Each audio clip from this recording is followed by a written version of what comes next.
Yo, yo, yo, yo, yo, yo, yo, yo, yo, yo, yo, yo, yo, yo, yo, yo, yo. We are the ill-advised wise guys. It's your boy. Check out my boy. You Deezy for Sheezy. I ate too much on Thanksgiving, easy. So now I'm big ass Q Deezy. Hey.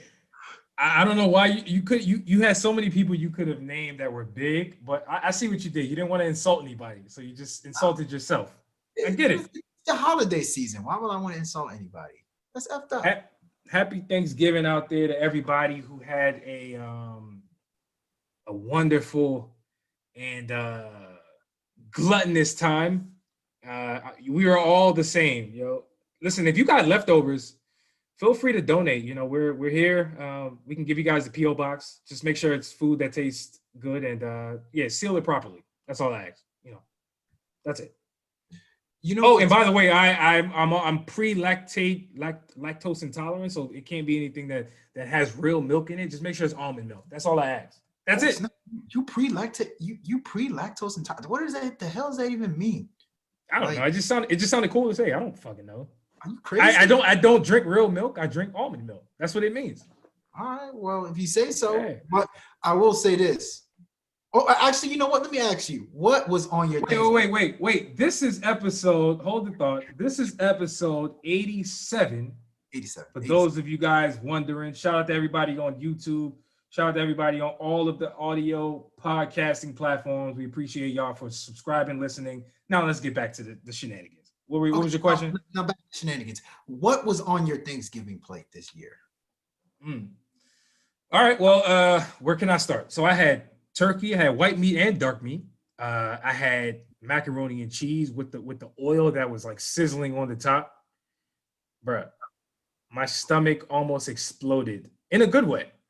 I don't know how that's a good thing, but it almost exploded. Please give me that mac and cheese, please.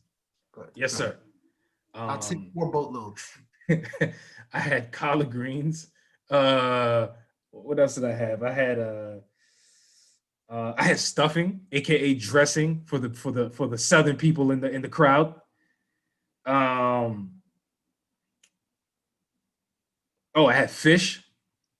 Had some baked fish. You ever had some halibut? You feel me? Halibut? Fish.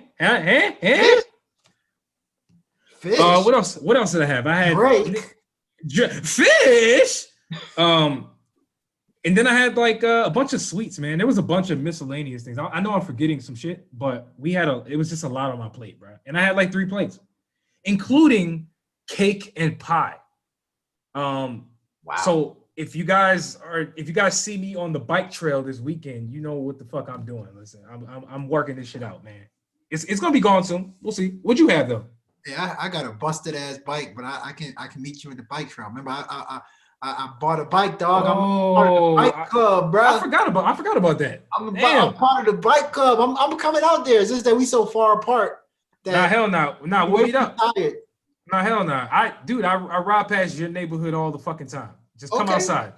Well, pull up. What'd you have, what was man? on my plate?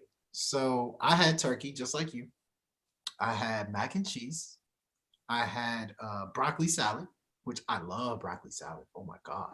God. I never even heard of such a concoction. Oh my god. You never tasted broccoli salad? Was I supposed to? Why are you saying that like there's something wrong with you? Are un-American. You are un-American, my friend. My brother, that is a compliment in 2020. Thank you. I had potato salad. I had collard greens. I had apple pie. I had corn. I had what else did I have? Damn. Green beans. I had green beans. Yo, listen, hold on. Let's go back to the broccoli salad. That is the most ill-advised dish I've ever heard.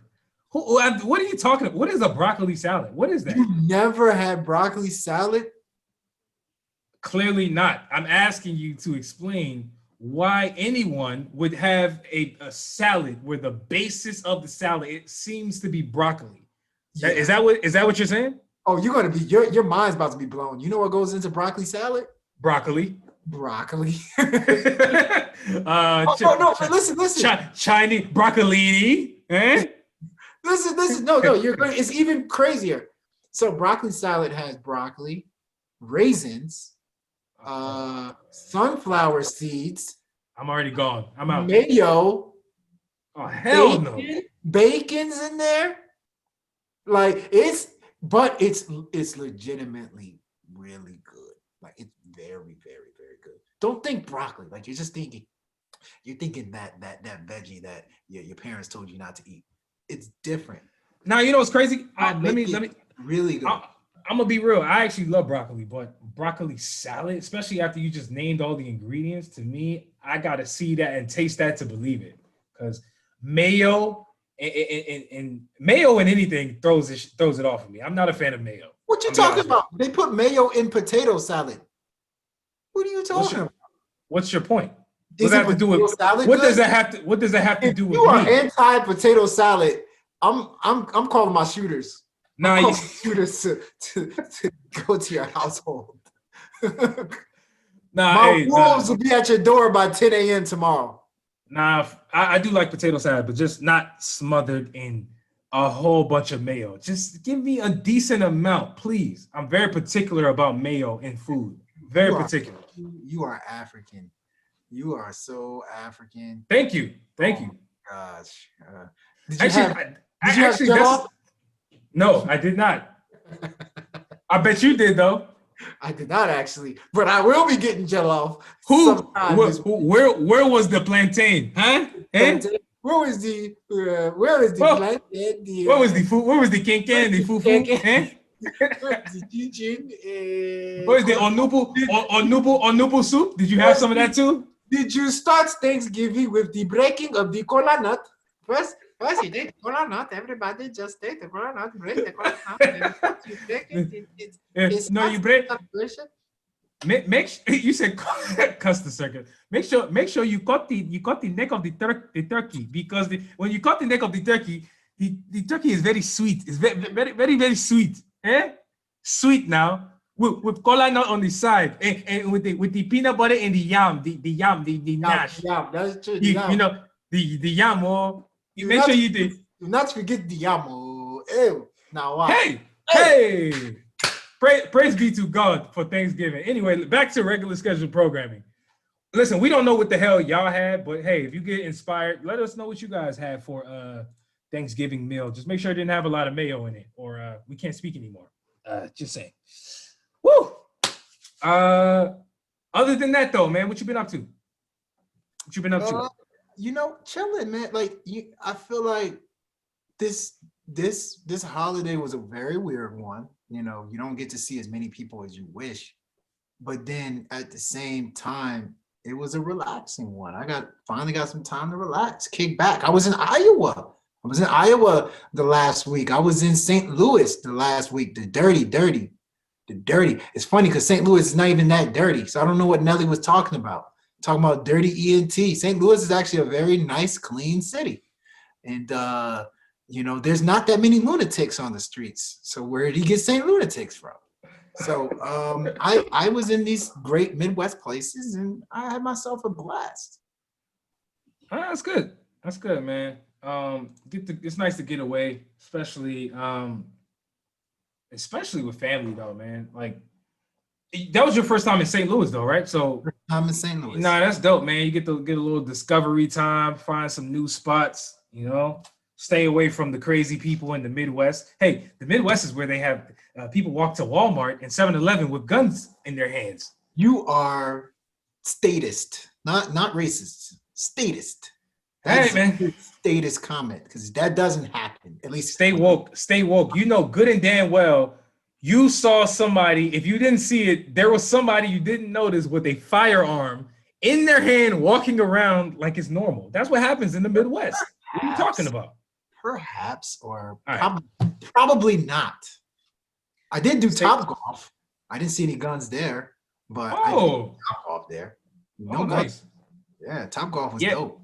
No, that's tight. For me, I was just at the crib, man. Hosted family shit, get some good food, watch some movies.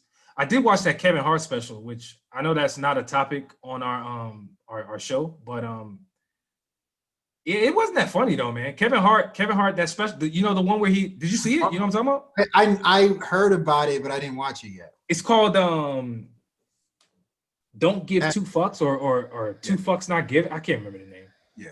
But anyway, yeah, it wasn't that good. I did like his presentation. He was wearing pajamas, this fitted pajama outfit, which was dope. But the jokes was just not hitting, bruh. It just wasn't hitting like that. I think I digress. he's not as funny as he used to be.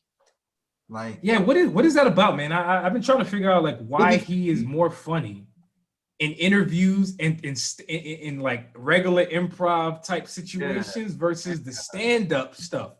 He's way more funny. Like he's actually hilarious in yeah, interviews and improv versus stand-up. What is going on with this guy? yeah. I think he's still a funny person, but like his stand-ups, because even the one before this one, I felt like didn't hit like I thought it would. But yeah, I don't know. Dave Chappelle is still reigning supreme, in my opinion. He's still probably the funniest person on stand-up that I can think of. Dave Chappelle is the man. They ain't come here for no Dave Chappelle, so let's jump into the damn music topics, shall we? I think so. Even though Dave Chappelle's a legend and a goat and the modern day Socrates, Aristotle, whatever philosopher you want to freaking throw in, I believe Dave Chappelle's a great. But anyway, y'all ain't come here for that. So let's get to the. He's a modern day philosopher. You are tripping today. You are. That's a fact. You are taking drugs the likes of we've never seen before with your takes today. Hey man, I speak facts. That's all I do. I don't do anything other than that. All right. Shall we move on to the actual show, sir? Can we do that? I think so. All right, let's do that. So, man, this is one of my favorite topics to get into, at least on this show, specifically for this episode, because you and I, we've been going back and forth about this topic for the longest, and it is the Grammys and the importance of the Grammys and why artists seem to be tripping about the Grammy nods and who is nominated, who is not nominated. I think this is a perfect opportunity to touch on that subject because the Grammy nominations for 2021 was announced, and you better believe there were a lot of people who were unhappy. And I ain't talking about D-Smoke fans. I am talking about people who the culture felt like should have been recognized for the Grammys, seem to have been left out for whatever reason. So yeah, I wanted to talk about that with you, man, because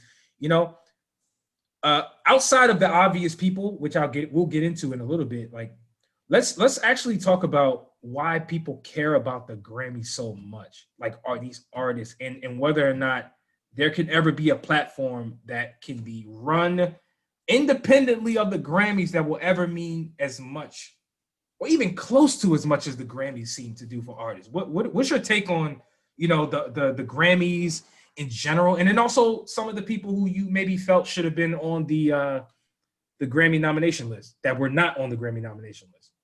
And by the way, I ain't talking about no country music. So I'm gonna be very clear. We are a centrally rap, hip hop, R&B show, and we're gonna be sticking to those specifically for this particular review. But go ahead, bro.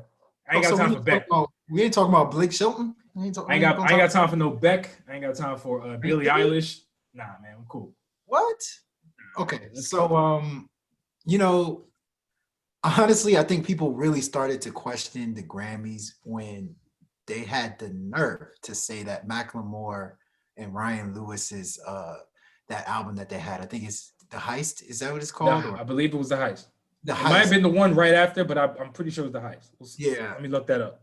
They had the nerve to say that album was better than Kendrick Lamar's Good Kid, Mad City album. So I actually like Macklemore. I don't think that album is bad, but when you make such a monumental mistake, a mistake that everybody is clear as day can tell that Good Kid, Mad City is the best album, and it ends up going to Macklemore, people start to open their eyes up.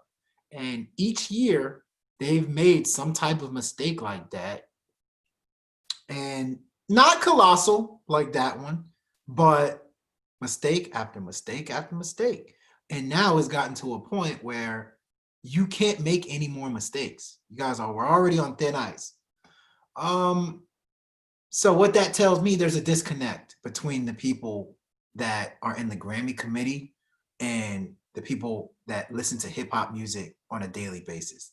I don't think they understand like what is actually like good music in hip hop anymore. I think what the Grammys try to do is they try to be like, yo, we know music more than you guys. So we're going to go and pick somebody random as hell to say they have the album of the year just to prove a point that like we know music more than the average consumer. It's almost like music, hip hop music in particular, people are ashamed of mainstream. There's nothing to be ashamed of when it comes to mainstream music. Music is good if it's good. Like I'm tired of this whole thing of like somebody knows more about music. Underground music is the real hip hop. Boom bap rap is the real hip hop. That's what should be getting credit. No, good music is good music. And to me, the Grammy committee has just not been able to understand that notion. And I think that's the problem that they're having right now. Yeah. So with that, nah, that's facts. And with that, let's get into some of these nominations, man. Best rap album, we got D Smoke with Bad Habits. I actually remember that album. I remember didn't on Ratings Game Music, didn't Kobe do that review? Did it. Am I tripping? Yeah, Kobe did that, right? I She believe she loved gave the it an A. So Love the album. listen, and I heard it. I heard it too. So I'm not even sitting here saying the album was trash. Like the album was really, really good. This is I think the biggest thing, and this needs to be said too, because I don't see a lot of people saying this enough. You know, when you have a difference of opinion as far as who should be on the Grammy nomination list, yes, it takes away from the people who were nominated, but it doesn't mean the things that we don't believe should be there is trash by any means. You know, it's just more so us saying, or at least I'm speaking for myself, me saying there is something that was better, more commercially successful. It touched the culture more. It deserves more recognition than the things that were presented to the Grammys and presented to the people. So with D Smoke being nominated for Best Rap Album of the Year, huh? Yo, listen. Let me get into some album. You know what? Okay, before I get into that, let me just read the list. For those of you guys who are not familiar, we got Freddie Gibbs and The Alchemist with their joint album called Alfredo, dope ass project. I'm a fan of that. Jay Electronica, A Written Testimony. You and IQ, we talked about that album at length a while ago. Y'all can go back and listen to our review of that. I'll give you guys the episode link.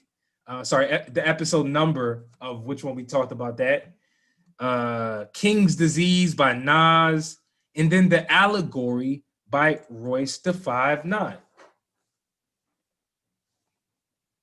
Listen, you'll get no argument from me. I think every album on there was a great album this year. It was either really good to great. However, here are some albums that I believe should actually have been listed for best rap album of the year. Number one, Roddy Ricch.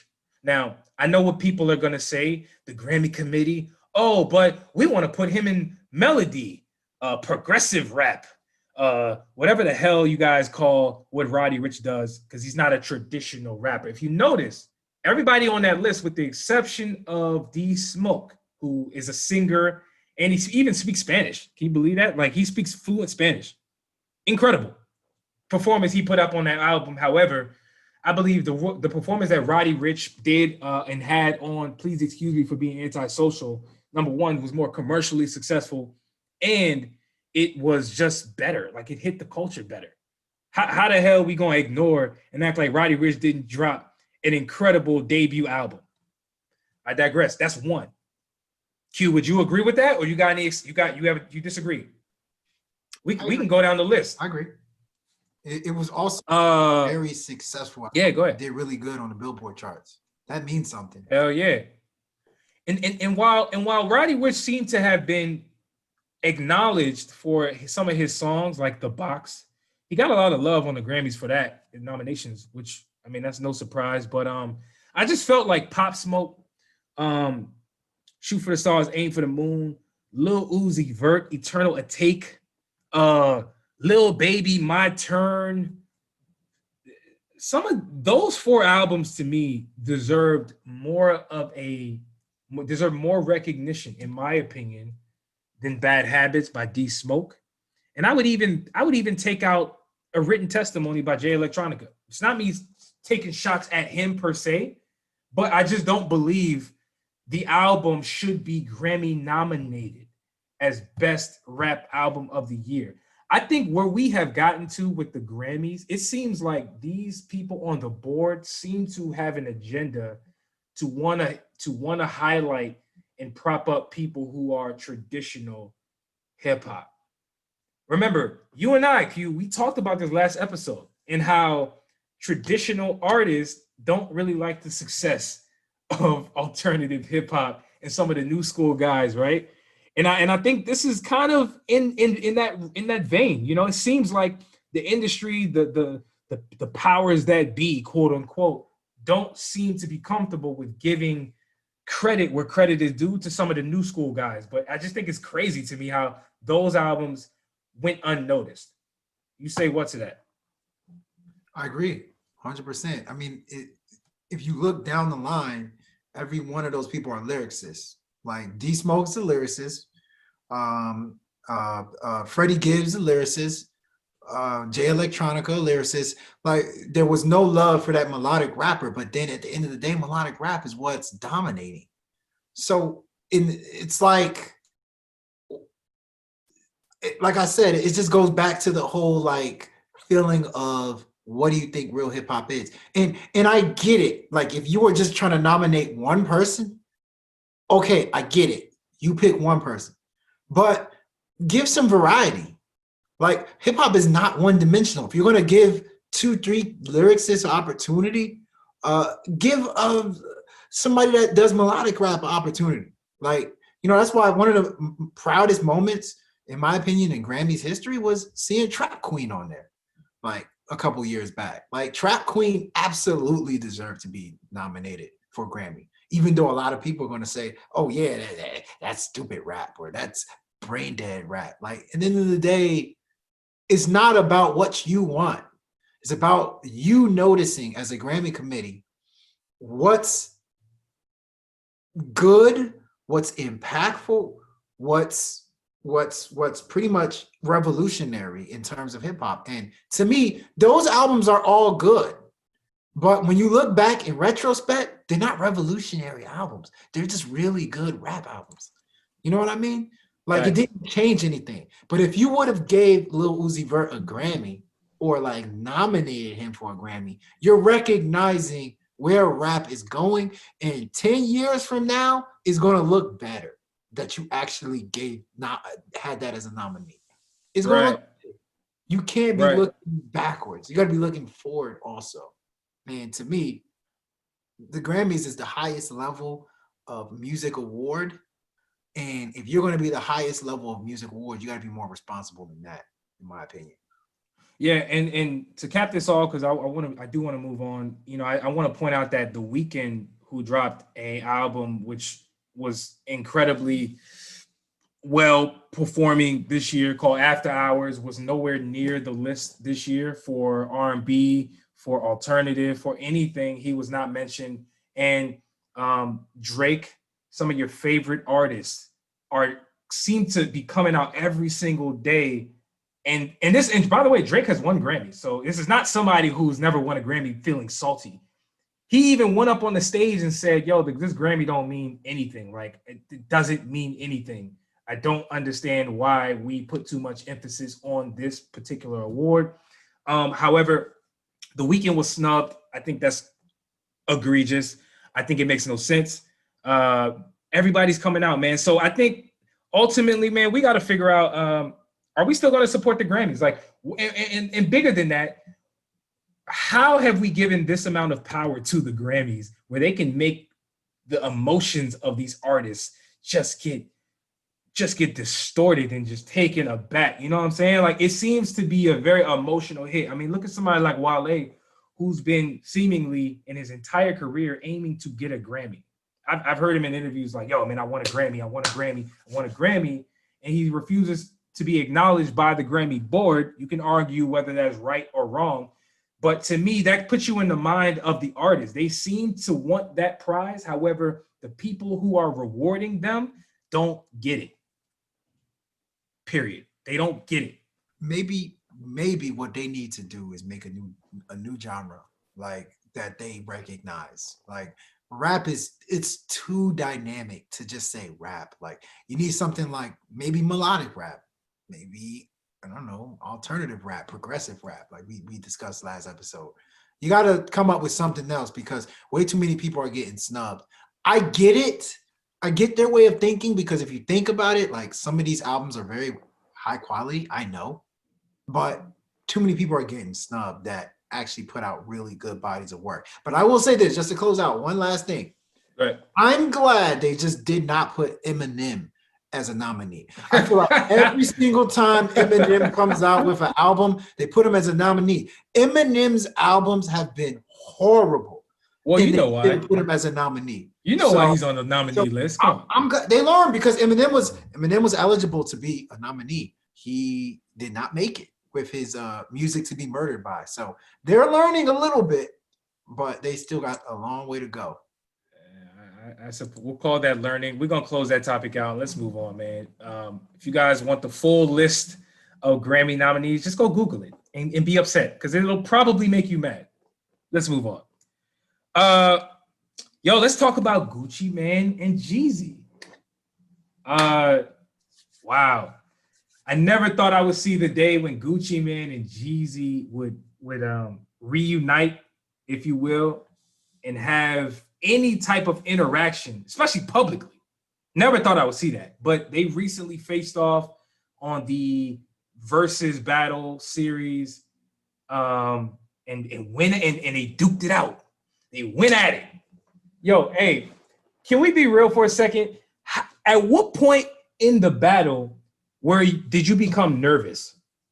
Was it before, during, or after the battle? What point were you nervous as hell? Because I'm going to be real. For me, I was nervous when they put the flyers up. Dude, when the flyers went up, I said, no, there's no way they're going to be in the same room. I don't believe it. They're going to do this through Zoom.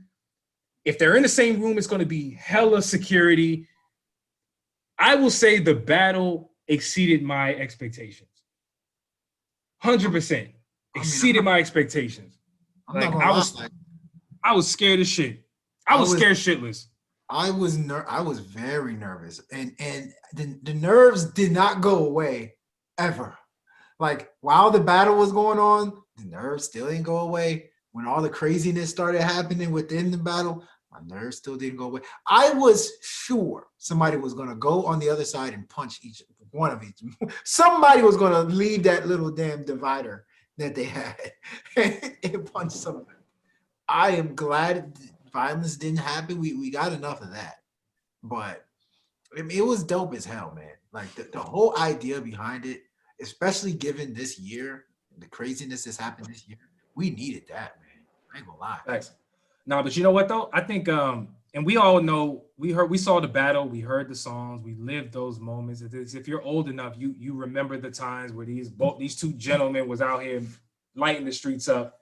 Jeezy was the one getting banned from schools, talking about you couldn't wear snowman shirts. Gucci Mane was hitting the streets with the real street people, like he had that on lock. But if we take this a different route, with this battle, to me, there were two things that I learned from this battle. One, and this is probably the most obvious one, was that both of these dudes deserve credit for even getting up there. Because if you have heard the stories from both of these guys as far as why they are beefing where they've been beefing for over 15 to 20 years in the first place, you will understand why the beef exists. Supposedly, Gucci Mane was attacked by one of Jeezy's people. And if you guys remember, Gucci Mane ended up going to jail because he actually murdered somebody off a self-defense charge, which at the time, everybody gave Gucci a whole lot of credit for standing up for himself and all of that. But over the years, it's always been very murky as far as like why these two were beefing. Did Jeezy really have something to do with this? You know, and so hearing Gucci even at the Verzuz battle still maintain this narrative that Jeezy had something to do with the guy who tried to kill him, it just made it so real to me. And so I at that point, I had to be like, damn, even though I recognize that Jeezy is trying to be the bigger person, right? He's trying to be the bigger person, and we got to give him credit for that. I actually am not mad at Gucci, man, for feeling so upset still. You know what I'm saying? Like, he was antagonizing him all throughout the battle, and it's like, damn, yo, like if somebody tried to come for your life and you feel like the person that you had to defend yourself and kill was a partner or is affiliated with somebody that you had beef with 15, 20 years ago, hey, I might be upset still too. You know what I'm saying? Like, I get it. That was the other thing that I realized about this battle was like, damn, yo, people be holding on to grudges for so fucking long, but some grudges is different than others.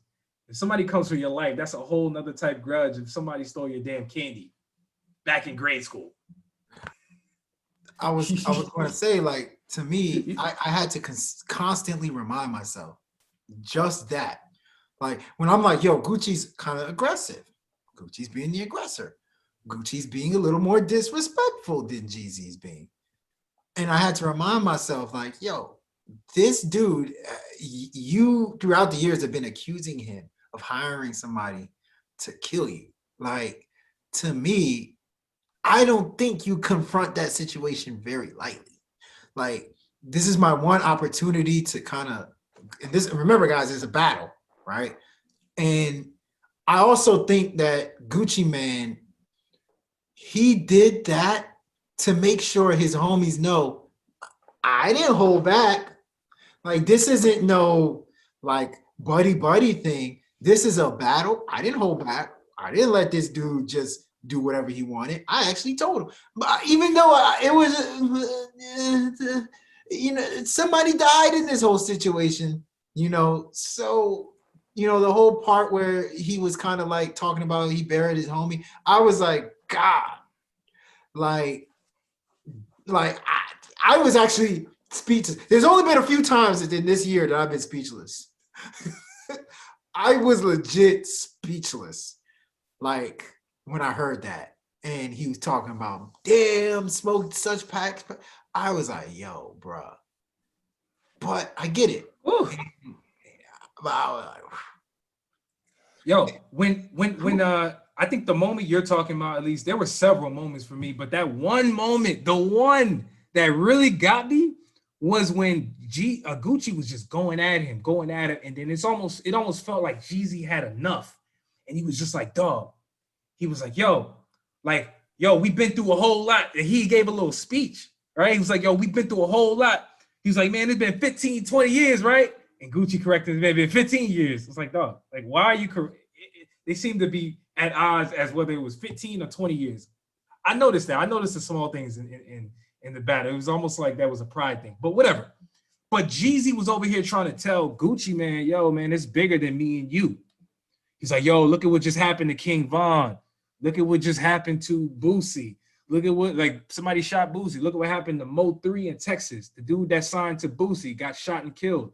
Pop Smoke. He was trying to remind Gucci, man, that the beef between them two dudes was minuscule in the overarching grand scheme of what hip hop and rap has meant to people historically, and even up till now, man. You've seen people die, and it's being reflected in the music. I thought that was a real grown up moment for Jeezy that he's shown in that. But again, like I said, after the battle, I was like, damn, I understand why Gucci was going at him like that. Like, I would probably feel the same way. I'm gonna be real with you.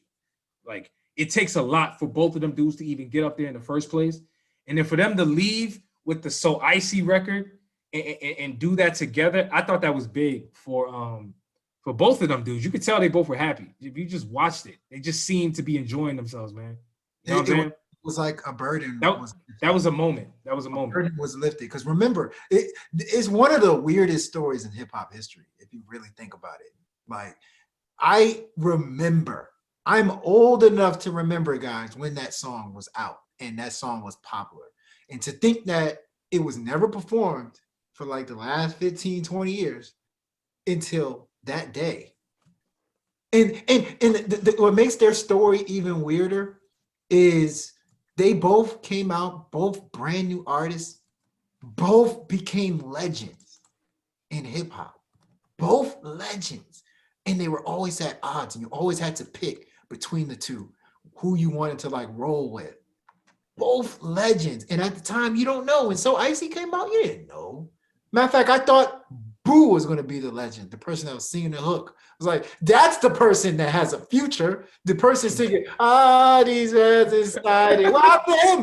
Where was he? I thought that was going to be a legend when it first came out because that was the catchiest part. But yeah, So I said, history. Come on, that shit was hot. That even, I'm not gonna lie, like Gucci Mane and Jeezy were both at their primes when we were trying to grow up as men. So like a lot of the songs that they were playing struck a chord with me. Same thing with Gucci, like Jeezy's struck a chord with me more. That's why I'm gonna say I think Jeezy won that battle, but like Gucci Mane struck a chord with me too. And like to think that it came full circle and they went back to where they started, man, this was one of the biggest moments in hip hop history. Nobody wants to say it. No, it really is. People are scared to say stuff like that. This is easily, especially for me, one of the biggest moments in hip hop history. Real talk.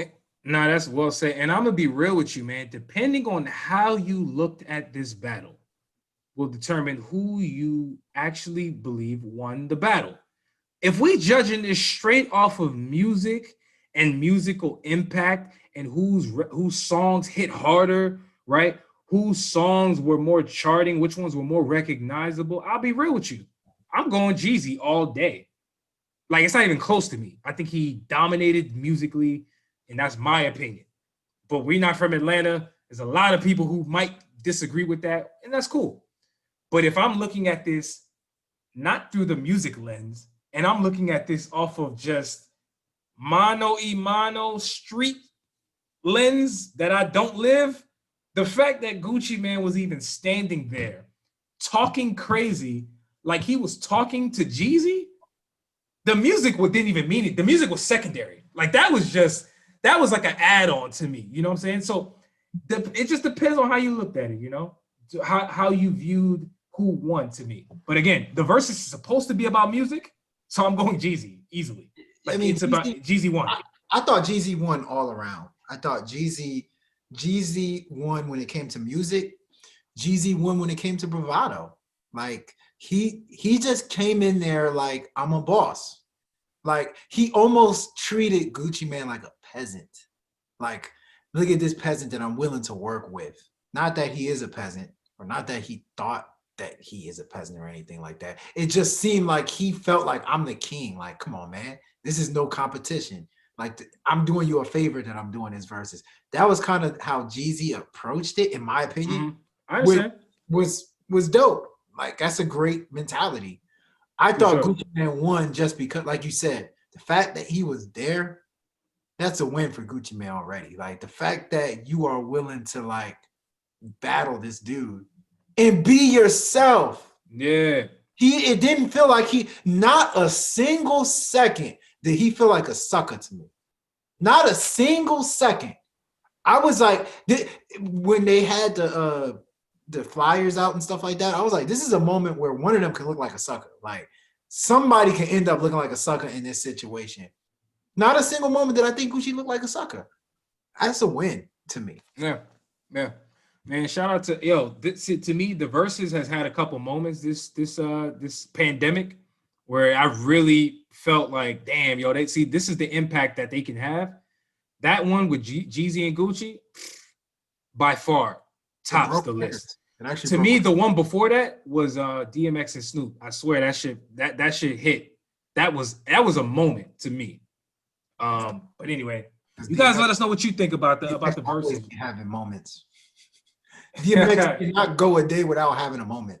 No, that DMX one was epic. I'm telling you, man, that shit was so good. Man, I was just to let you know, I stopped watching Dateline and watched that. I actually watched that Verzuz. That is the only Verzuz that I actually watched. Believe it or not. You snapped out of your ridiculous trance you've been in, because now you're here where you're supposed to be. No, I'm out. I'm not watching another Verzuz. They over here talking about Patti LaBelle and I'm out. Gladys Knight about to do no. I'm not doing that. Hell no. Dude, I didn't even watch Brandy and Monica. Hell no. That was millions. I'm good on that. Millions upon millions of people, and I didn't watch it. Yo, let's move on, man. You want to kick this next one off? Oh yeah, yes sir, yes we can. Once I turn on my laptop. You got Megan. It's Megan Thee Stallion, sir. Megan Thee Stallion. Good news dropped. What do you think of the album, my brother? I know you supposedly have a rant that you want to do. Nah, man, come on, man. I need to get my popcorn out. Where's my popcorn? Man, don't oversell it like that, man. Listen, I'm just here to talk to the people. That's all. I'm just chilling, I'm just here to speak truth to power. It's always respectful. I say that respectfully. It's always respectful, man. Listen, I lead with love because, listen, man, as everybody knows, we obviously don't know what happened to Megan Thee Stallion. She's been going through a whole lot in her real life, I believe. At least that's what she would lead us to believe. And I have no reason to doubt that, right? Like she's somebody who is at the forefront of rap to me. That's how I look at her right now. She has all of the sponsorship. She has all of the backing. She is aligned with Beyonce. She got a whole song called Savage with Beyonce, which was, by the way, I didn't mention this, was nominated for a Grammy like 3 times. So it's clear to me that people believe that she is that next superstar. However, I just feel like the album that she just dropped called Bad was about to say Bad News, and that was not a joke. Good News was bad. That was comedic genius right there. No, that was actually an accident. That was comedic genius right there. That was an accident, I promise you. I don't know, man. It's hard for me to figure out where to start with this album because I've been listening to the landscape. I've been surveying the landscape because listen, we do a show here where we talk about music all day, every day. We review albums, and sometimes our reviews, in my opinion, at least I'll speak for myself, but I can definitely feel like I can speak for you. Sometimes you're a little early on your take. Sometimes I feel like, damn, you know what? Let me go back to the drawing board. Maybe I missed something, like, damn, was I tripping? With this album, I heard it about twice, and I just don't feel like it's a quality album. Like the music does not hit. And while I know a lot of people feel like, damn, but Megan Thee Stallion, she don't make music for dudes. So how could you, as a guy, even evaluate her music properly? I've been seeing a lot of that online. I've been seeing a lot of people saying that, like, oh, you just don't get it. Bro, did we not get it when Cardi B dropped an album?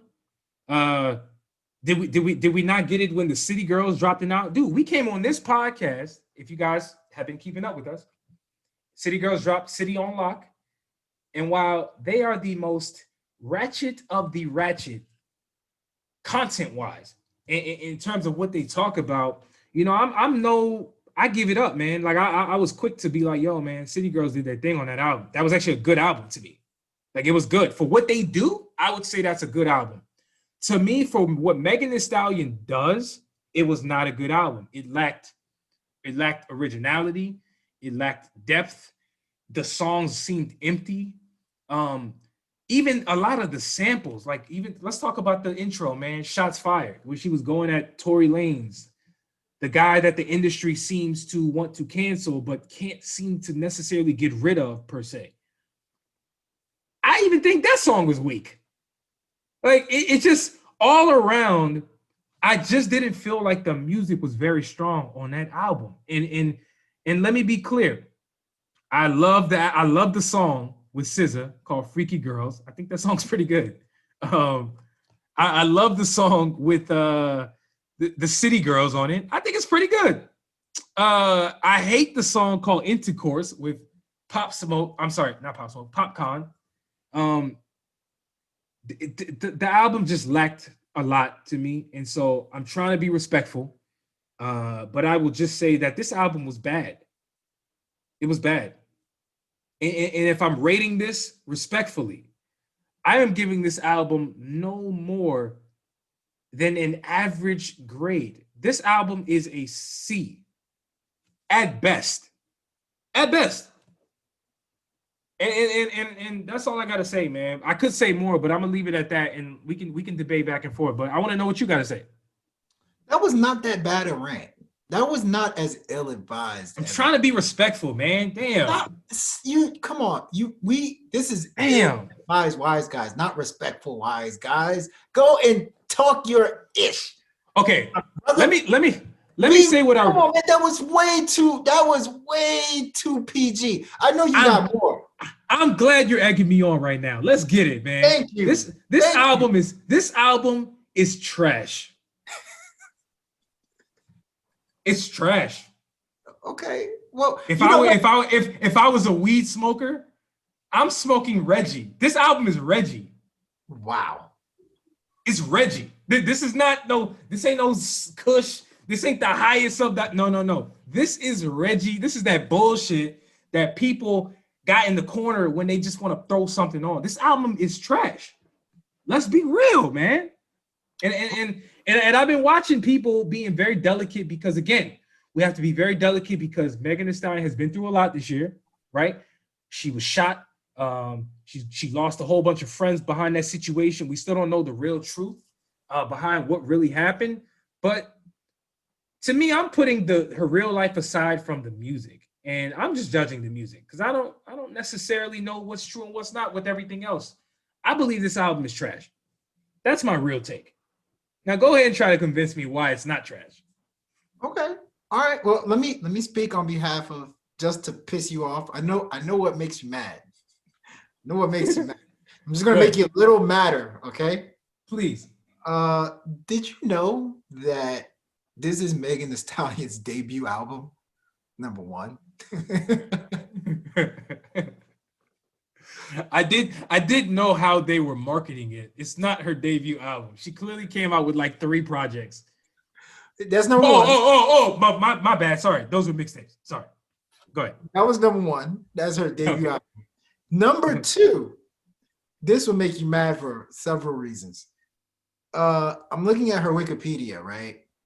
Critical reception, which we were on, right? Ratings Game was on as one that graded, Megan Thee Stallion's album. I see 1, 2, 3, 4, 5, 6, 7, 8, 9, 10, 11, 12. 12 people they have on there that reviewed it. Do you know the average grade is a B+ of that album?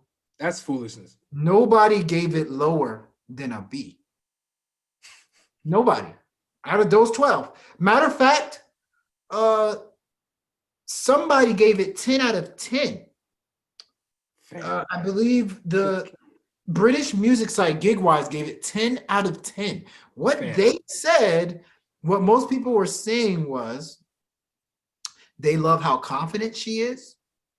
They love how she's just exploratory when it comes to money, sex. She's not scared to talk about some of the things that us regular human beings are scared to talk about. So that's kind of what people feel about the album.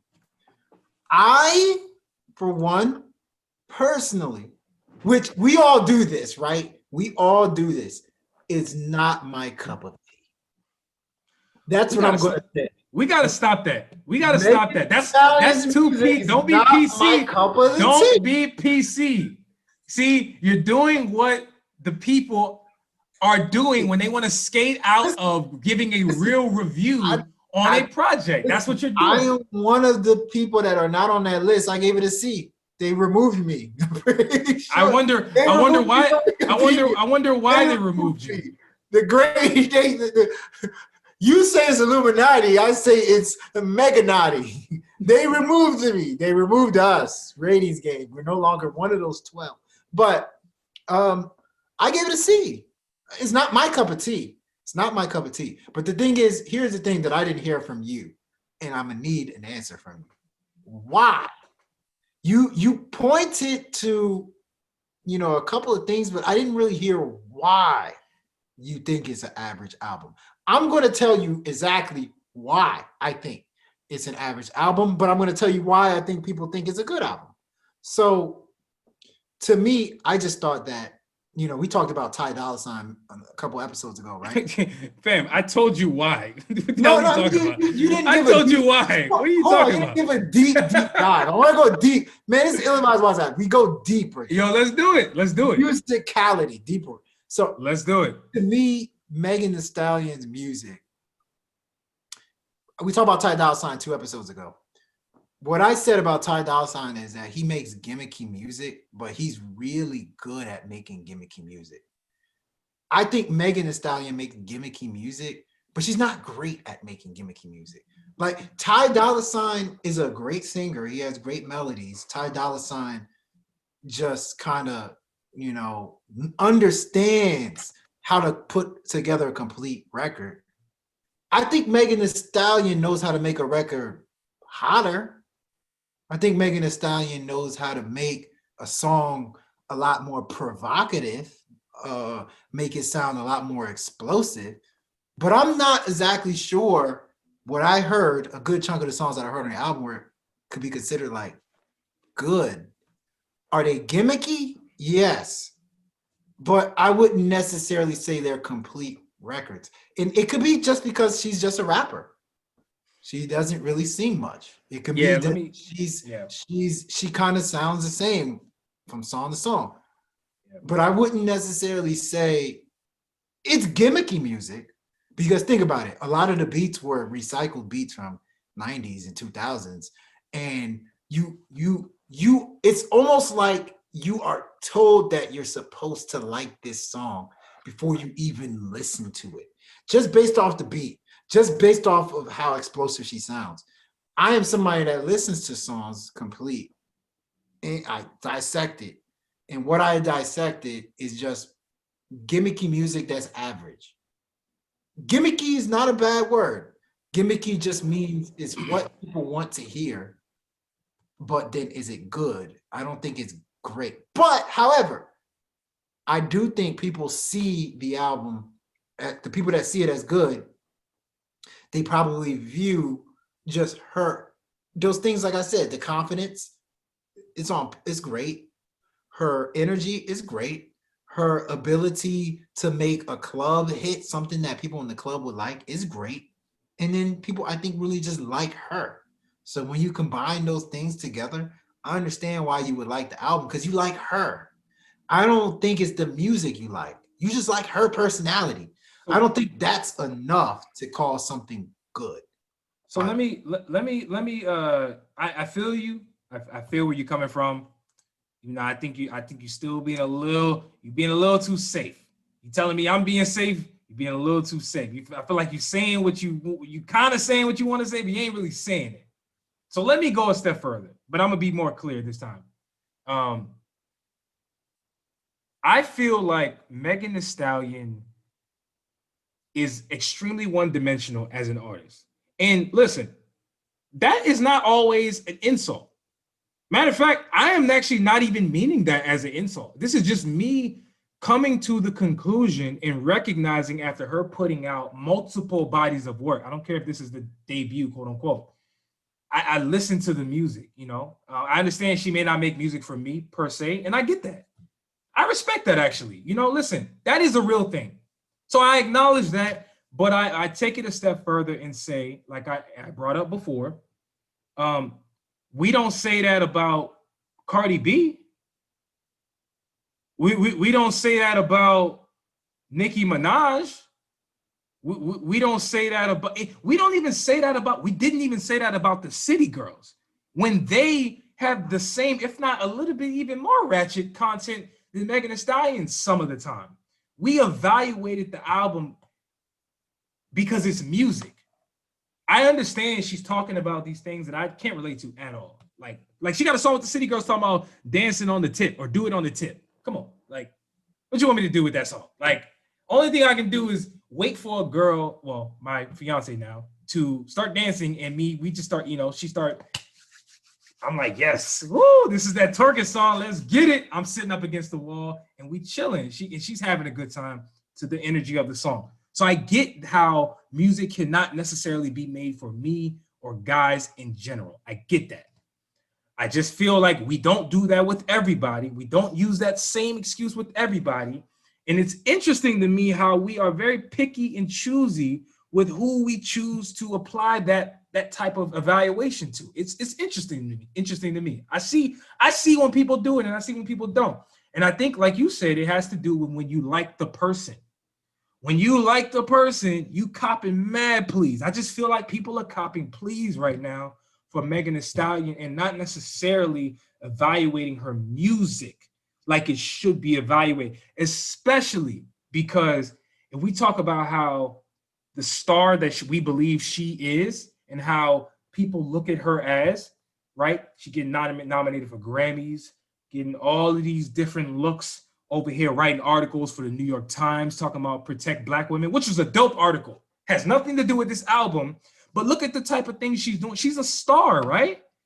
I feel like the music is not matching who she is being propped up to be. And I'm not even the type of person that throws in numbers all the time, but I'm gonna do it right now. For Megan Thee Stallion to only sell 92,000 copies in the first week, to me, that's pretty low for a Megan Thee Stallion. I would expect a little bit more from that. To me, again, I'm not a numbers guy at all. I actually try to stay away from that conversation. But when it pokes out to me like this, I gotta take it into consideration to say, okay, all these publications are giving it A's and B's, right? It's critically acclaimed, right? Then why is it not streaming as well as a star should be streaming? Why? Why is that? Those are the people listening, right? It's fishy, dog. It's fishy. I feel like Megan Thee Stallion, and I'm going a little deep with this, so you can pick this up wherever you want. But I just feel like I noticed that the public doesn't necessarily evaluate Megan Thee Stallion and her music like they do with everybody else. They're quick to evaluate another female artist's music, but with Megan Thee Stallion, it's a little different. And maybe it has to do with all the things she's been through this year. I don't know. I'm speculating, obviously, but I just noticed these different things. It's interesting to me. It's interesting. These are just observations. The music is not matching up to her brand, bro. It's not. She gave you what you wanted from her. If you want to talk about the artist actually pleasing the consumer, I think she gets an A when it comes to that. She did not step far outside of her box on that album at all. Same thing with City Girls. Like City Girls, people bashed the hell out of that City Girls album. I'm like, they just gave us what they do well. So I'm not prepared to say Megan Thee Stallion's album is bad. I'm not prepared to say she's trash or anything like that. I actually think she gave us what she wanted, but I do not think that she should be put on a pedestal as an artist. She's a dope person, and her marketing has been amazing. And how controversial, how energetic, the energy she brings to hip hop is refreshing. Oh, I love her. But I love what she does, for sure. I think and this is a bigger issue. I think we need, as a hip hop consumer, to stop judging things. Like, I'm tired of people telling me this slaps as opposed to telling me this is a good song. Like, I get it. Stuff slap. A bunch of songs on that album slaps. Fine. But that doesn't mean it's a good song. It means it slaps. And I think she just has a whole bunch of stuff that slaps. That's it. That's it. Hey, we should have that conversation one day on maybe another podcast. But like Sure, the difference between there's a lot of people. a song being a song slapping and it being good. Because I would actually argue, and you may or may not disagree with this. You may agree. I don't know. I don't know what you're saying. But Gunna to me, right? Gunna to me, especially on his last album, Wanna.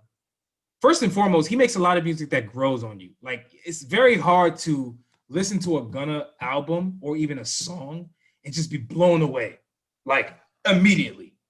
A lot of his music grows on you over time. And to me, that is the mark of a good song, a song that leans more towards it being well produced, well crafted. We understand the content may not be very constructive, but it's music that is actually well packaged and well put together. You see what I'm saying? Mm-hmm. I feel like that's what, and I'm using him as an example. I feel like that's somebody who gets a bad rap.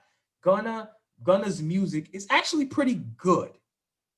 Yes, some of his music slaps, a lot of it doesn't actually. Like he makes a lot of music that is a very slow grower. It's you'll recognize it in a month. Damn, man, I really like that song. Shit. Whoa. It's not very immediate. I feel like the song that Megan Thee Stallion put out with Young Thug, what was the shit called? Don't Stop. Don't Stop. Yeah, pop that. To me, that's one of them joints that, like, yes, when you first hear it, you're gonna be like, oh, okay, whoa. But then after the second, third time, you're just like, this song is not that good. It's just not. It doesn't. I mean, to me, it doesn't move the needle. Like what it does is it's just, to me, it's gimmicky. And I, once again, I'm not trying to trash gimmicky music. I think gimmicky music is needed. But gimmicky is good. But here's the thing: when you talk about the Lil Uzi Verse of the world, I can't believe I'm saying that.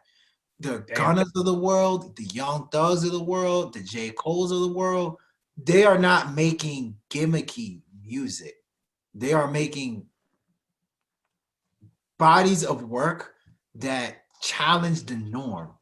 Megan Thee Stallion is making bodies of work that are just electrifying the norm. It just makes it a little more electrifying.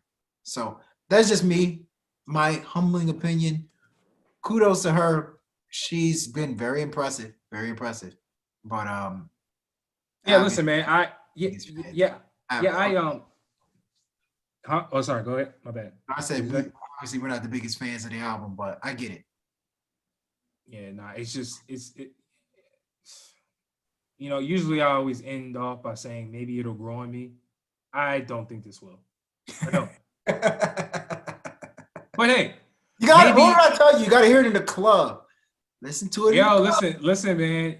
That's when you know that is a thing. That is a thing. So no, it won't grow on me. Nah, it won't.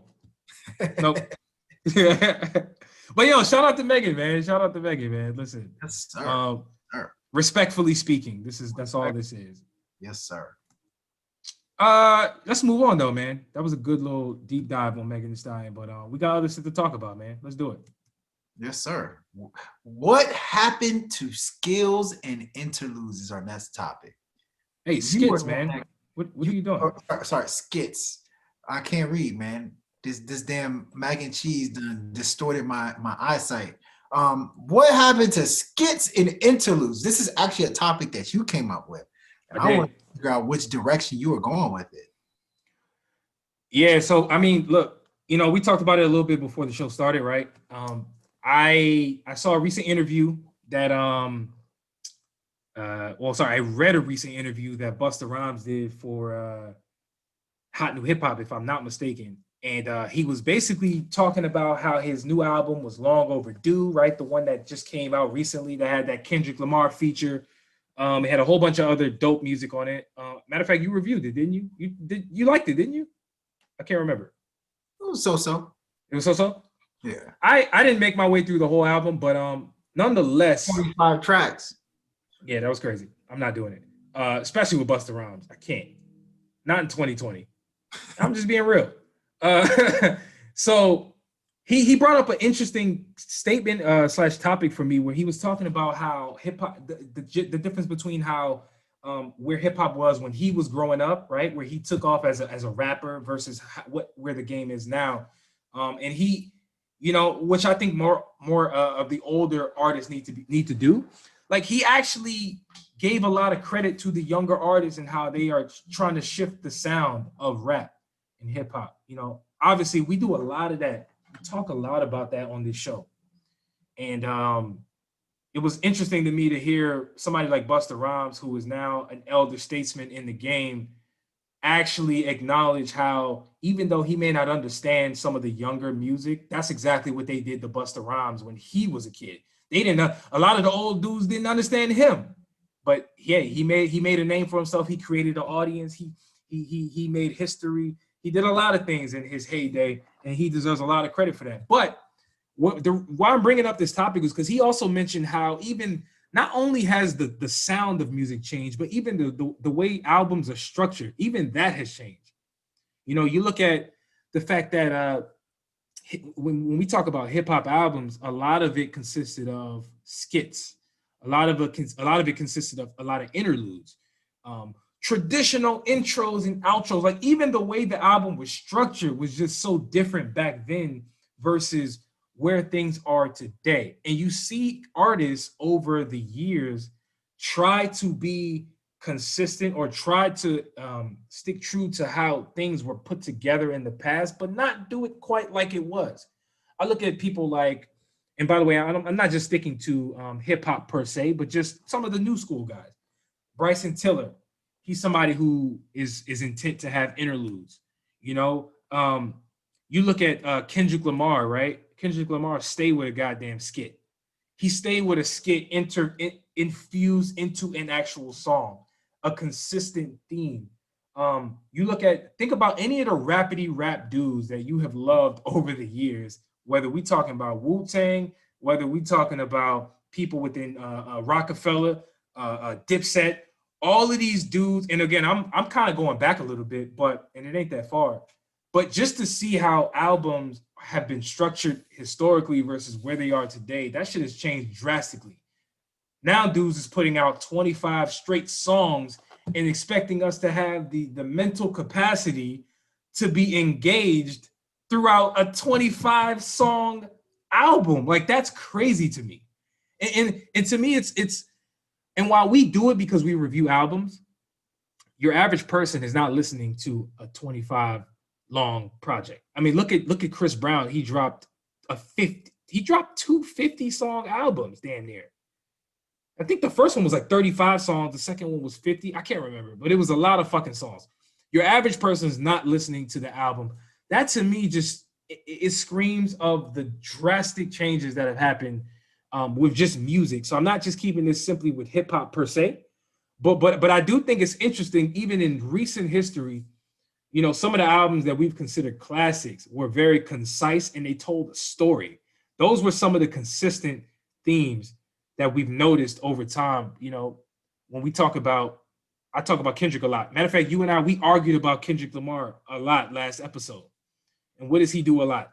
Why are 3 of his albums that he's come out with considered, like, arguably considered classic if they're not undeniable? It's not only because of the talent that he possesses. It's not only because of the music that he comes with and how it resonates with people. It's also the fact that you get that and then you infuse that with an actual story that's being told throughout a consistent body of work. And I think that's what's missing in music right now. Like a lot of artists are not packaging their music and telling a story. It's just a bunch of songs they compiled.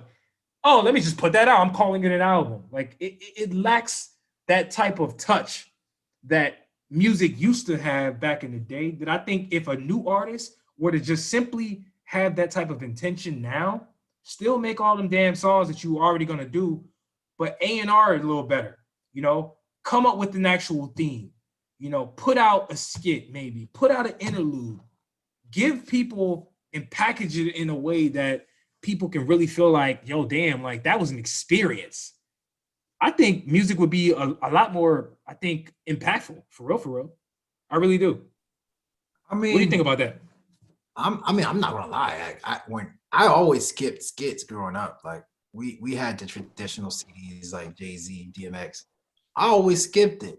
Like I You mean, tripping. You tripping. That was always something I, I never, when I heard the album for the first time, I never skipped it. Never. I thought Now when I revisit the album after I already know the album, yeah, hell yeah, I'm skipping the skits. Yeah, for sure. I mean Absolutely. interlude almost felt like a commercial break from the album, where it's like, yo, we just gave you 5 or 6 straight bangers. All right, take this little commercial break because there's no set structure for an interlude. There's no set structure for outro. Like an interlude doesn't have to mean that it's somebody talking. It doesn't have to mean that it's a short song.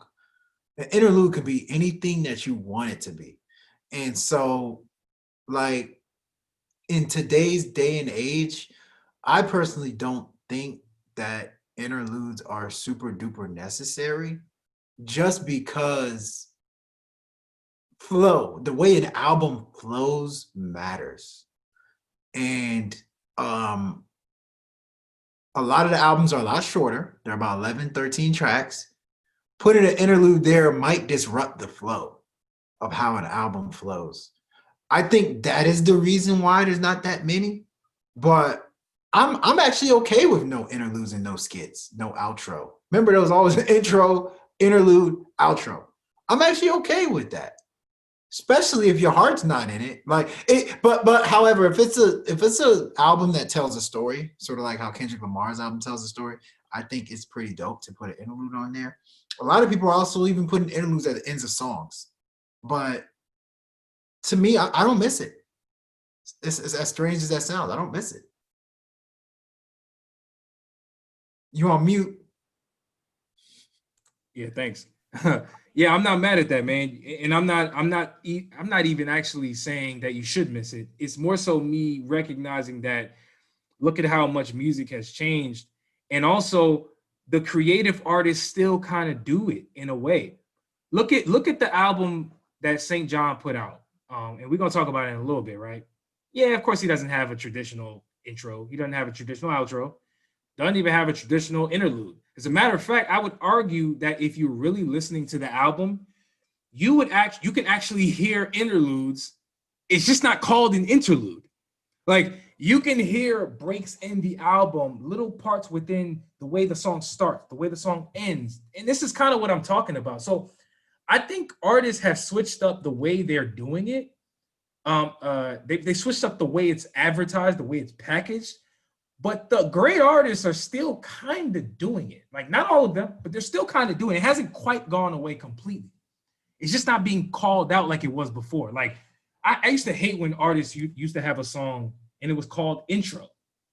And they have a song where it's called outro. It's like, bro, you have 4 albums in a row that's called intro. How do I know? Back in the day, you remember before, like we could actually sort things like we can now. It's like, damn, DMX got 2 songs that's called intro prayer. It's like, damn, which one is the one from the album I like? Fuck.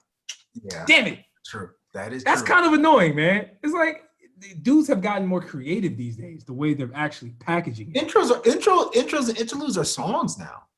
They're songs, right? But they'll call it like such and such intro, and it's an actual real song.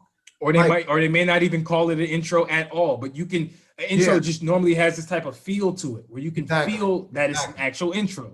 I mean, like Meek Mill brought back.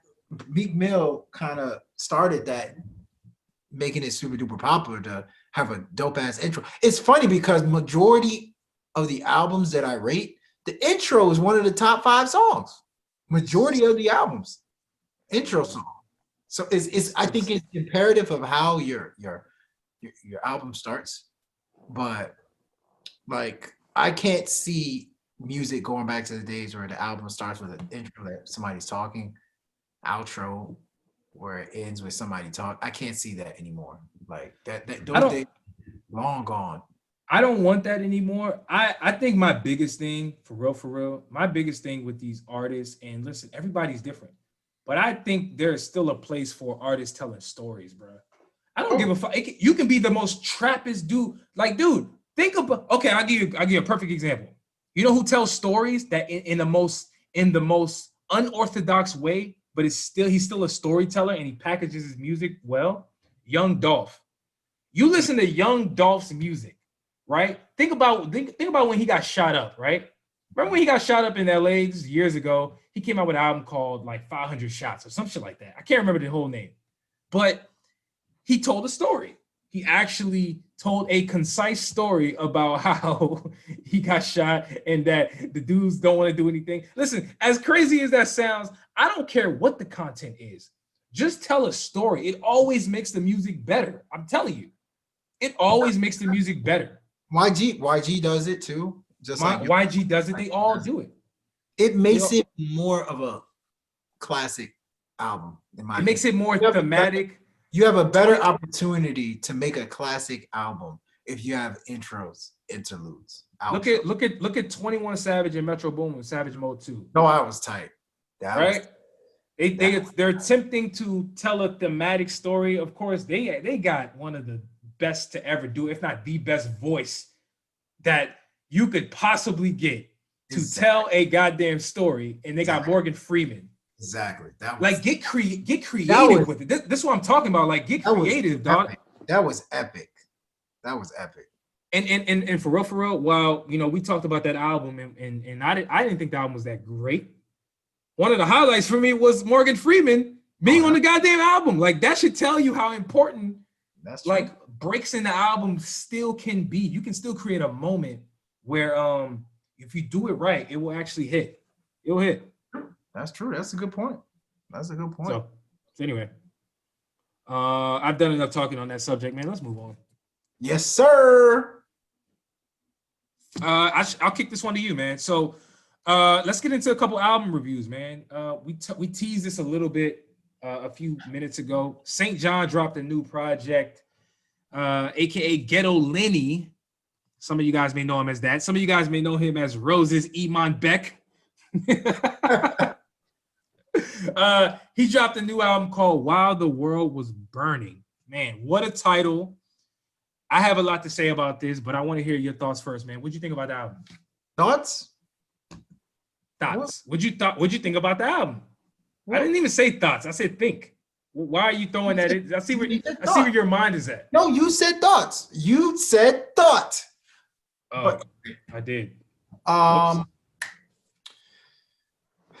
It's funny. Me and you are like St. John stands. I think more so you than me. I'm not as vocal about how good I think St. John is, but I've always felt like St. John is the truth. St. John, his last album, I think is nothing less than a B plus. And I think personally, this album is nothing less than a B plus. Personally, probably a B plus, but nothing less than a B plus. St. John to me is somebody that you can tell wants to be great. Now, everybody wants to be great, right? Like everybody wants to be the next MJ. Everybody wants to be the next whatever, whoever the greatest president of all time is. Everybody wants to be great. But are you putting in the work to be great? Are you doing certain things that make you great? Out of all the people that I hear in music today, St. John is one of the few people that I think actually does things in his music that are great. Like, if you listen to his new album, While the World Was Burning, which is a dope-ass title, he doesn't only create melodies that are catchy, that are infectious. He goes overboard with the infectiousness of his melodies. He doesn't just talk about stuff that your average trap rapper talks about. He goes overboard with how he talks about it. And then also the way he sings. He doesn't sing like your average rapper that knows how to sing or singer that knows how to sing. He sounds godly. Like he gives the great experience to the listeners. Like he gives you an experience that's out of this worldly. And throughout this album, that's what I just heard. I heard it. Now I understand you guys. Um, there was nothing out of this worldly about Monica Lewinsky. What the hell? Like the baby is just rapping on there. A Boogie with the Hoodie is just rapping on there. How he packaged that song, how he hit us with a hook that is unbelievably catchy is next level. How he's able to just continuously hit you with next level songs on an album. Like you constantly say to yourself, how is he going to top this next song? Then he tops it. Like to me, St. John, and he's great, but I do know people are not appreciating him the way that he should be appreciated. Like even though I thought it was weird. I thought it was very weird. His first album came out, and do you know what I felt like I was doing? I'm looking around the room like this. Like, yo, y'all ain't hearing this? Y'all ain't hearing this? I'm looking on social media. Y'all ain't hearing what I just heard? I heard like one of the greatest albums I've just heard in my damn life. Are y'all hearing this? So when the first album went by, I was like, okay, cool. Like, maybe something's wrong with me. Maybe my standards are very low, and I hear this guy's album, and something's wrong with my ears. Let's see what he does next. He drops Roses. People love Roses. I'm like, oh, for sure. People are going to love this album. For sure. They love Roses. He's now somebody that's real popular because of Roses. They're going to soak this album up. I found myself doing the same thing again. I'm looking around like, yo, where's the buzz? I understand Megan Thee Stallion just came out. Cool. I understand the Recession just came out. Cool. You guys go listen to those other albums and come back to St. John and realize how great it is. It's not there. This is troubling to me. And that's what I'm going to tell you right now. Not you, but the world. Please appreciate St. John, because what he is doing is on the level. Remember, I gave Lil Uzi Vert credit. I said Lil Uzi Vert. Somebody else said the same thing about Lil Uzi Vert takes what everybody else is doing and takes it to another level. St. John is doing the same exact thing, but his level of appreciation compared to Lil Uzi Vert's level of appreciation is not even close. Please, let's appreciate St. John. Please. That's all I got to say. Look, man, good take. You know, I'm gonna pick up right where you just left off, because I will agree with you as well. It is troubling to me how undercovered St. John is. And look, I'll be real. I'm sitting back waiting. I've been sitting back waiting for about a year now since he dropped Ghetto Lenny's Love Songs, which, by the way, that album is incredible. Clearly, it was so incredible that he decided to remix 3 songs from that project and put it on this new one, right? But, you know, listen, if you're somebody who just found out about St. John, go back and listen to the other ones. Like, I can actually make a legitimate argument that if you fuck with High School Reunion, Prom, featuring Lil Uzi Vert, you will be blown away by the original. That was one of my favorite joints from the last project. And so he remixed that one. He also remixed Monica Lewinsky, threw on the Baby A Boogie. That was another one that was also one of my favorite ones from the last project. Had A Boogie on it, but he had a different verse. Incredible verse A Boogie put up. There was another one, Roses. You talked about it. Like, I was prepared to come in here today and put on my St. John cape because, by the way, yeah, I might be a bigger fan of St. John than you. I actually went to Montreal to see him live in concert.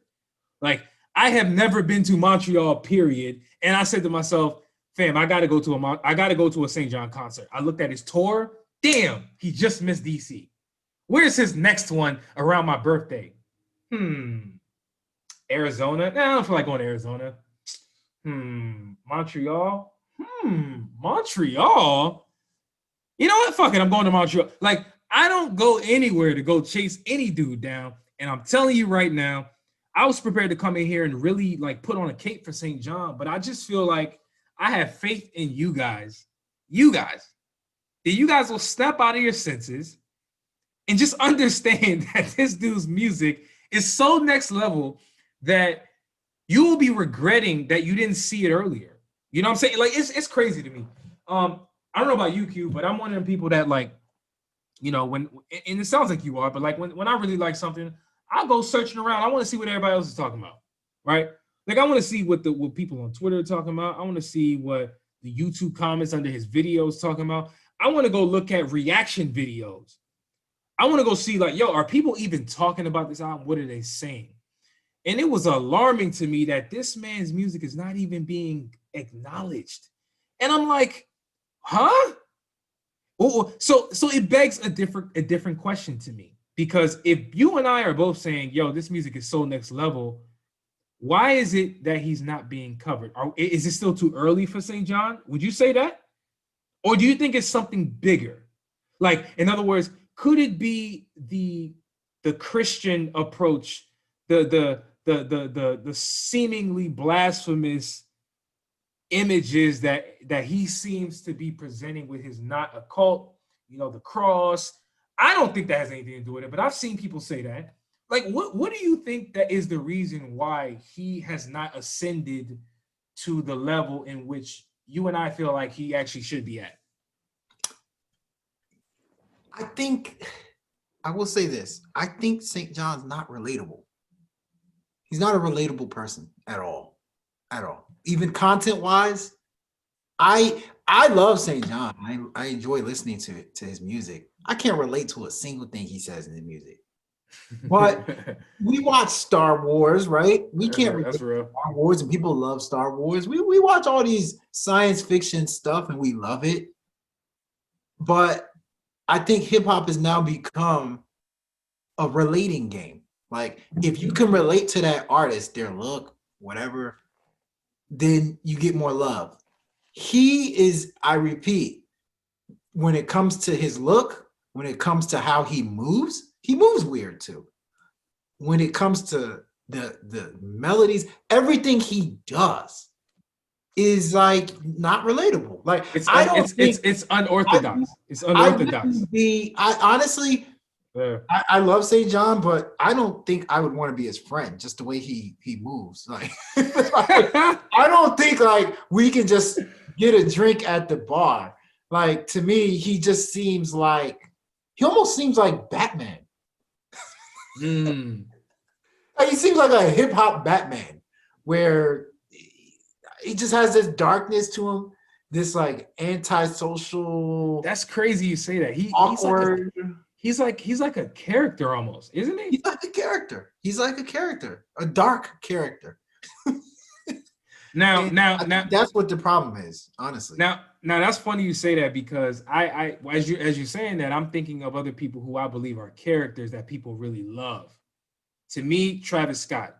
Travis Scott is a character, not in a like extreme way. I just mean his whole presentation, like the way he moves, his videos, his presentation.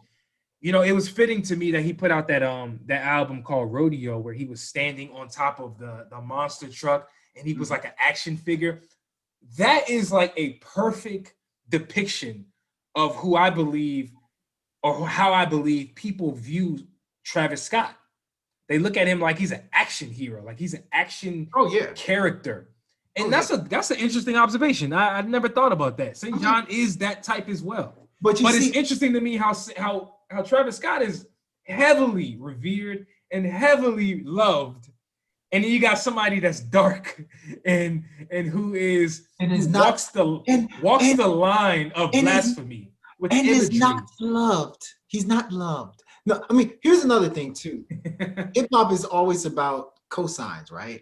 Travis Scott was co-signed by Kanye. Travis Scott was working with T.I. Travis Scott was well known in the hip hop industry. His come up was like through affiliations with Quavo, affiliations with whole rack of people.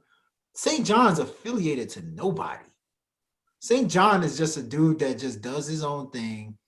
He doesn't continuously work with the same people. Like, he just moves very, very weird.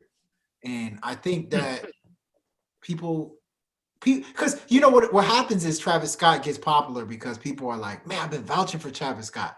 I like the dude. I don't think you can say the same thing about St. John. When he gets popular, you're just kind of like, oh, there goes that guy that's getting popular now. That's it. Like, I don't know, man. You don't feel like, I don't think people feel happy for him.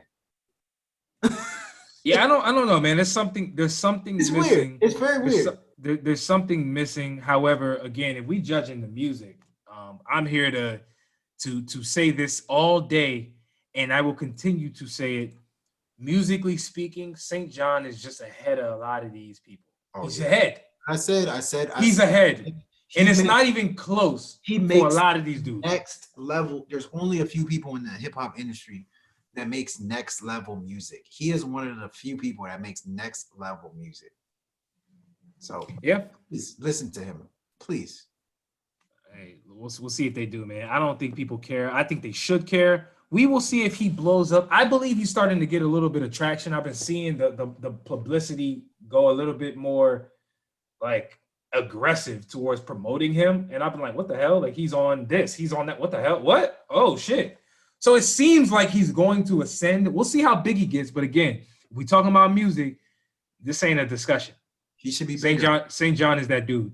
I don't know if you know. I don't know if you know. I don't know how many units he sold. I don't know what his. I have no idea. Billboard chart. They didn't even show it. They didn't even care to show it, and that to me is weird. That's not a good sign. Easy. They showed Megan Thee Stallion. I'm like, I don't even know for neither of his albums, not this one or his past one. That's a fact. That's not a good sign. And actually, you said, and I'll say this last right before I get up out of here, but you just said that he's not affiliated with any artist, and that's true. What's interesting about St. John is I recognize and just understand a little bit of his story, and through interviews and shit like that, he is actually managed by Biggs, the dude who is 1/3 of Rockefeller. Oh, so he is actually affiliated through a lot of dudes, but he's not aligned with a particular artist per se, which is kind of what you're talking about. Like, who is the cosign artistically that's being like, yo, go fuck with this person, kind of like what Rick Ross did to Meek Mill. You know, like, who is the guy that's like, yo, check him out? Is that like that helps? That helps a lot. That helps a lot. Literally think about all the people that are popular right now.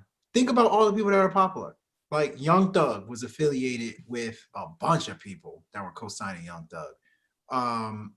Gunna co-signed by a bunch of people. Lil Uzi Vert co-signed by a bunch of people.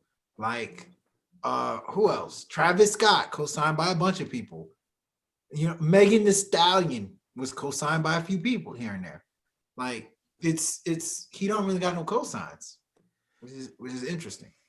We shall see if that hurts him or not. But yeah, let's move on, man. Good topic. The baby dropped My Brother's Keeper, Long Live G. That is a deep EP. It came out of nowhere. I wasn't expecting it at all, and I thought it was a good EP. What do you think about it? Yeah, this is one of them projects from the baby that I actually really, really enjoyed. The thing about the baby that I think everybody has realized over time is that we have been waiting for the baby to really give us a different sound, which I think he has since done ever since people started complaining.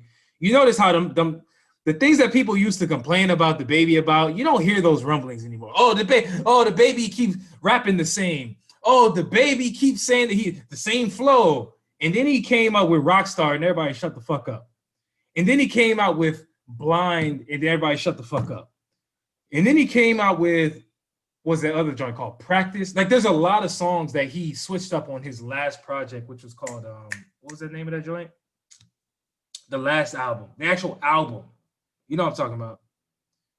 Anyway, yeah, regardless of the name, y'all know what I'm talking about. He was sitting on the damn baby on no, I said I'll say baby on blame it on baby. Isn't that the Blame name? it on baby. Blame it on baby. Blame it on baby. Blame it on baby. So he dropped that during quarantine. It consisted of Rockstar. I think all of the concerns that people had about the baby are gone. And I think that the baby has now settled into where it feels like he wants to be musically. Like some of these songs really, really are good, man. Like some of my favorite songs on this project are Gucci Peacoat, which I thought was a really deep song, catchy as well, about how he was talking about his experiences of trying to get people to vote in his hometown of Charlotte, North Carolina. You know what I'm saying? He was working the polls wearing a Gucci Peacoat. Meanwhile, his brother had just committed suicide. And so that's who he means when he says long live G, he's talking about his brother.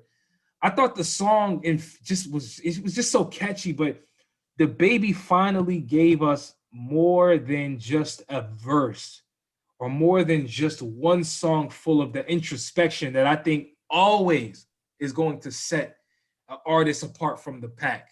You know, when you start dealing with a rapper, you know, it's one thing to talk about the trap. It's one thing to talk about the violence. It's one thing to talk about all the things that everybody expects you to talk about. But when you're able to talk about real things that are affecting your real life and make it come to life like he did in such a short amount of time on this EP, bro, I'm impressed. I'm impressed. Like, and I didn't set out to really love this project, but digesting it, it really hit me in a good way. Like I said, I like Gucci Peacoat. I like the intro, my brother's keeper. I like the last song, More Money, More Problems. I like the song Handgun with No Cap and Polo G. I like the song Shania. Like I think I damn near like every song except for the song featuring Tusi called Business, and I don't even like the one with Meek Mill. I'm not a fan of that joint. But all in all, like I said, short project. Rest in peace to his brother, man. I know, man, it sounded like that really hurt him, and you can hear it in the music. And for somebody like the baby who is so aggressive in his music to tap into those type of emotions and sound authentic, yo, you got to give it up. Not only for that, but the fact that I think he delivered on the music. So I like it. I thought it was a good project. Okay, that's fair. I'm gonna go a different angle with this whole thing. Obviously, I think the project is decent. It's pretty solid, I would say. But the growth that the baby has shown, I don't think gets enough credit. While I was trying to look for the name of the album, Blame It On Baby, I just kind of went through the baby's catalog. And on Apple Music, the baby's catalog goes far back as 2017 with the album called Billion Dollar Baby. From 2017 to he blew up about 2019, right? Would you say like he blew up about 2019? I would say the top of 2019, Maybe the top or spring, right? When he dropped Suge came Yeah, out spring, Suge. right? No, Blame It On Baby came out 2019, Yeah. but it was to around me, March, April, if I'm not mistaken. But yeah, to me, I think it's pretty astonishing to a lot of these artists have to go from nobody cared about me, literally in 2017, Billion Dollar Baby, nobody was talking about me, nobody was messing with me, to about 2 years later, I'm on a Dua Lipa song. I am on every single person that is Poppin's album. I am nominated for a Grammy. Just 2 years ago, nobody cared about my music. Like, I don't think we talk about what that does to your mental. You start not trusting people. Your life is now put in the damn media for people to see every single second. You get criticized for things that I did in the past, and now you're talking about, oh, your flows are old. Oh, you need to switch things up. Oh, you rap over the same beats. Like what the baby has had to experience in the last 3 to 4 years is nothing short of crazy. And so, what I find so interesting about this album is, for one of the first times, I actually cared about what he was saying. Like, when the baby came out with his first album back in 2017, do you think people cared about what he was saying? Do you think people cared about his life? The baby has now become somebody that you actually care what he has to say. You actually care about his personal life. You have to actually care about what he's going through. And for one of the first times, because he did it on Blame It on Baby too, or not Blame It on Baby. He also did it on Kirk. Remember, he dropped like 3-4 albums in 1 year, or in less than 2 years. On Kirk, he really got personal. And on the intro, right? He's talking about his father that passed, which is crazy. In 3 years, he blew up. His father passed. His brother passed, and people are telling you to switch your flow up. Like, so much stuff. Things are going to miles.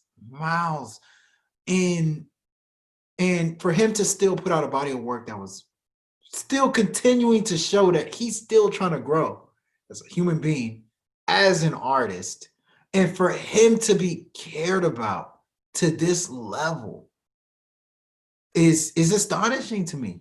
Like, forget the grade. C, B, whatever the hell you want to give it. I don't care about the grade. I'm more astonished at what he was able to do with that album, the purpose behind that album, and the fact that, damn, we care this much about this dude. We actually care about his well-being while listening to the album. It's everybody wants to talk, it's funny, everybody wants to talk about what the American dream looks like, right? Everybody wants to talk about the American dream is you have a nice house, you have a dog, you're making good money, you have a wife and kids and such and such and such. Why isn't this the American dream? A dude that 2-3 years ago was not cared about, to a point where now he's the biggest dude, now got a Grammy nominated. Like, it's astonishing. His career can stop right now, and he had a successful career, point blank, period. I don't think enough people give him credit for that.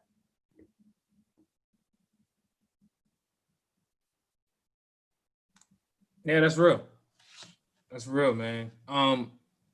Yeah, no, I mean, I agree with everything you just said, man. And like I said before, man, rest in peace to his brother and his dad and all the people that lost someone, man. Like, that to me was like the biggest thing. It was like, damn, for somebody to have lost someone close to him and like still be making music, to me that shows you the power of music. Because while one person can be like, look at him trying to profit off of his own pain, why are you making music talking about your brother? You want to sell album? Like, I've heard people make these type of claims, and while I think they're stupid, I think everybody's entitled to their own opinion. Like, I understand why people are saying that, but I just think it's crazy to be able to muster up the artistic and the creativity that it takes to drop a project, not a song, not 2 songs, like a project covering the subject, man. It takes, number one, it takes a lot of hurt. It takes a lot of deep dive introspection. It takes a lot of courage, man. So shout out to him, man, because like I said, the project was actually good. But even if it wasn't, I was gonna say, personally, I think that's interesting point. I just wanted to say, I think it's somebody that like wants to keep going. Like, you don't want to mourn. Like, you want to keep going. You want to keep this wave going, which, I get that. And I just hope that he finds the proper time to mourn, like, properly, So that's just my opinion. I mean, this could also be a way of mourning for him. So, but you can't really tell people how to mourn, right? People tried to tell Tory Lanez how that he couldn't put out music, expressing his own side of the. And I know this is a completely different subject, but I believe when you're dealing with musicians, we're dealing with people who truly look at this like art. It's a form of expression. Music can be therapy for a lot of people. So listen, man, if this was his therapy, more power Power to to him. him. Like, mad respect, Yeah, man. mad respect for what he was able to do. Yeah, he got a lot of respect for me. He really did. He is one of Yeah, the real he ones. did. Like, he's one of the realer ones in the industry. 100%, man. On that note, man, listen, we've talked a lot. We've discussed a lot. We've ranted a lot. We've been ill-advised summertime, not a lot. Anyway, we hope you guys enjoyed the show. If you stayed this long, if you're on YouTube, give us a thumbs up, give us a subscribe. You already know the brands.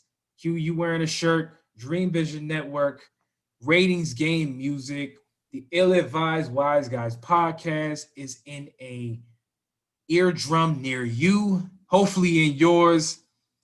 Subscribe if you have not always. We appreciate everybody for the support. Follow us on Twitter. And as always, because I've done a lot of talking, if you're giving advice, make sure it is ill. Peace out. Bow.